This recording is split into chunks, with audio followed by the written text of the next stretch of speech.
ये कहानी एक आम दंपति की है जो खुद से पहले अपने परिवार के बारे में सोचता है। ममता, मेरी बहन के पति का मैसेज आया है। बेटी की शादी के लिए 15,000 रुपए मांगे हैं। हाँ, तो देने तो पड़ेंगे ना। अब माँ पिता नहीं है तो फर्ज तो आपको ही पूरे करने हैं। एक रोज। नमस्ते दीदी, कैसी हो? मैं अच्छी हूँ सुनील। वो क्या है ना, तुम्हारी छोटी भांजी आ रही है तुम्हारे पास। बोल रही थी कंप्यूटर का कोर्स करेगी। सुनील के अपने 2 बच्चों की पढ़ाई के साथ बहनों के बच्चों का आना जाना रहना लगा रहता था। ममता, इस बार की कमाई से तो लगता है कि पूरी नहीं हो पाएगी। कोई बात नहीं, मैं अपनी सेविंग से मैनेज करने की कोशिश करूंगी, ठीक है?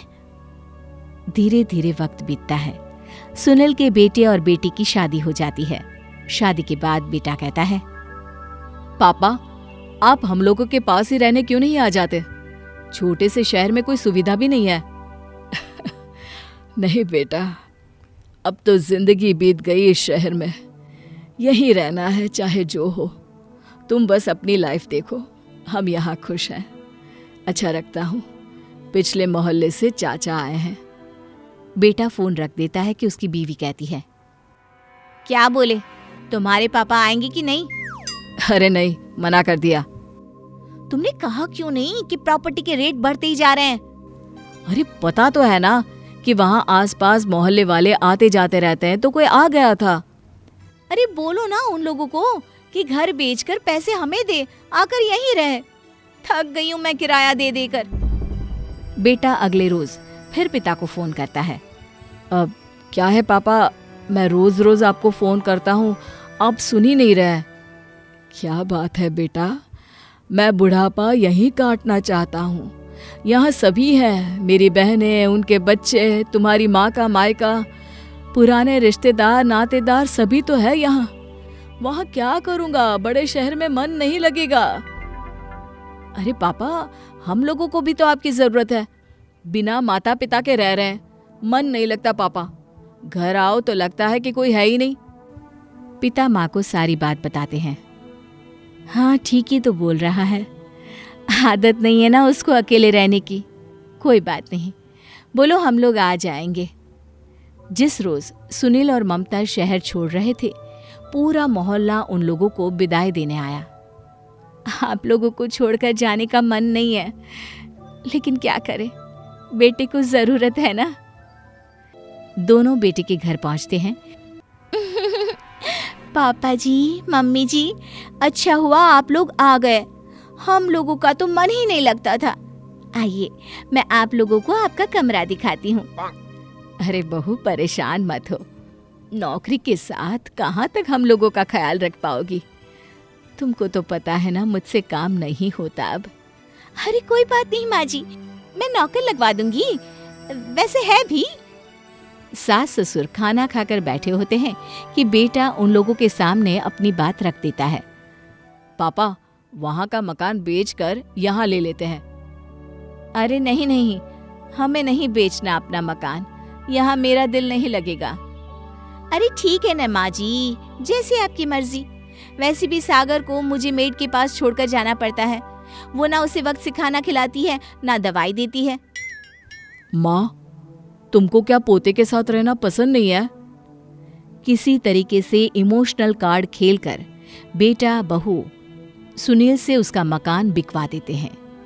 एक बार बेटा बहू के हाथ पर पैसा आने के बाद दोनों का व्यवहार बदल जाता है। बेटा, ये नया मकान तो बहुत ऊपर है। ऊपर से पूरा शहर दिखता है पापा जी। सुनील को ऊंचाई से शुरू से ही डर लगता है। एक रात, क्या बात है, आज रात का डिनर अभी तक नहीं बना बेटा? भूख लग रही है। अरे माँ, मैं बताना ही भूल गया। वो मेड आज नहीं आने वाली है, तो मैंने और मेरी बीवी ने तो बाहर से ही खाना खा लिया। आप देख लो ना, जो मन है बना लो। पर बेटा, मैंने तो काफी समय से खाना नहीं बनाया, हम लोगों के लिए भी कुछ ले आता। बेटा माँ की बात अनसुना कर वहां से अपने कमरे में चला जाता है। बहू भी बाहर नहीं निकलती। चलो हम दोनों मिलकर कुछ बना लेते हैं। रात के 11 बज गए हैं जी। वो तो मैं पूछती ना तो ये बताता भी नहीं।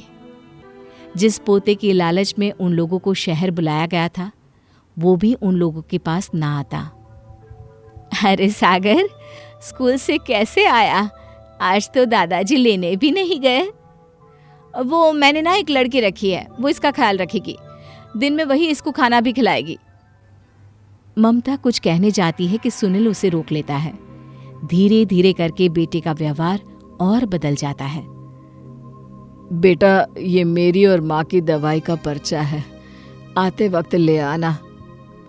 एक तो पापा, ये कौन कौन सी उटपटांग दवाई आप खाते हैं? बंद करिए इसे।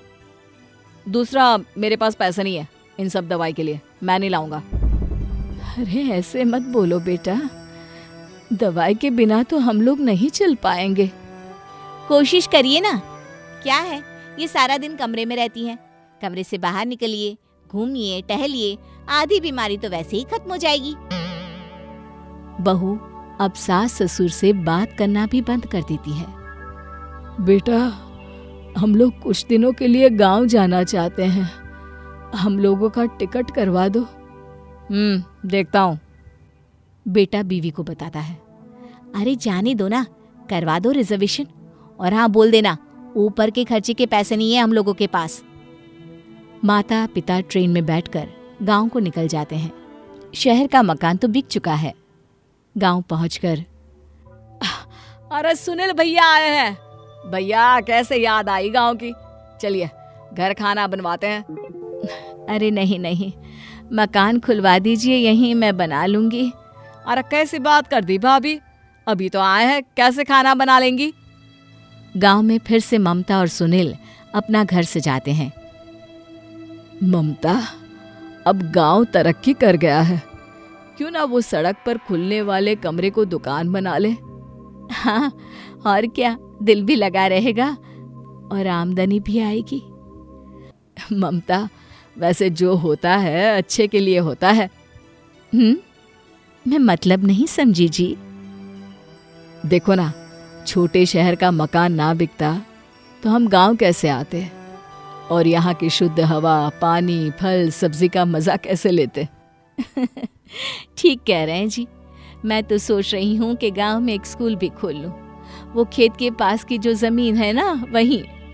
अरे लेकिन जरूरत क्या है इतना सब करने की, और कौन संभालेगा हमारे बाद?